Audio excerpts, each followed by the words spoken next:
But the girls were fun on that plane. They were singing on the bus, or they'd sing on the bus, they'd sing on the plane. They were great.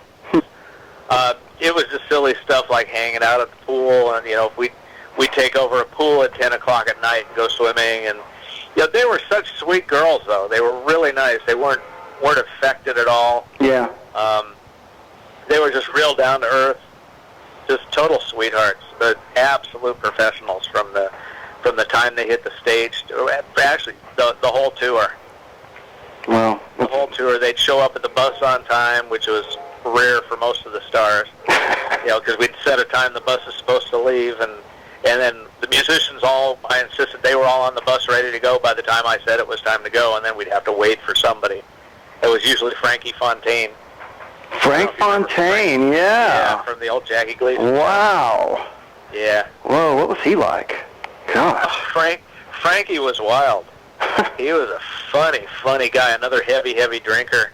In fact, most of them were heavy drinkers. Jessel used to get on the bus in the morning and he'd have a little glass of milk, and he'd pour scotch in the milk. Hey, Ronnie Spector and the Ronettes, I can tell you stories about them, but God, I love her. They were later on. Ronnie was a sweetheart, but boy, did she have a problem back then. She was a real heavy drinker. In fact, that was Eddie Fisher's last tour.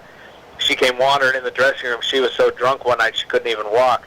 Walked into Eddie's dressing room and threw up in his shoe. And then we had to come out, and the girls, the Ronettes, came out and said, "Oh, God, what are we going to do? Ronnie's blasted." So I looked at the sound man. I looked at Sonia, who was one of the two Ronettes, and I said, "Can you sing lead?" She said, "Sure." I said, "Okay, you sing lead, you sing backup," and told the sound man, "Turn Ronnie's mic off except when she's supposed to talk, and try not to let her talk too much." And so when she got ready to go out on stage, I looked at her and I said, "Okay, we're running late, so keep it, don't talk much." And she said, "Oh, okay." So she went out and she just talked a little bit and slurred her words. But when it came time to sing, we just shut her mic off and let Sonia sing. But Ronnie, when she was sober, she was a doll too. Girls were professionals. They didn't do anything that caused any problems. They were great. Well, that's a virtue when you're on the road. Yeah, the main thing was Roy and the bodyguards kind of monopolized them. That's why we didn't see them that much, because Roy would have them have dinner with them, or the bodyguards were always chasing them. So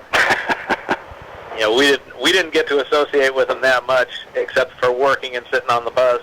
Right. They were dolls.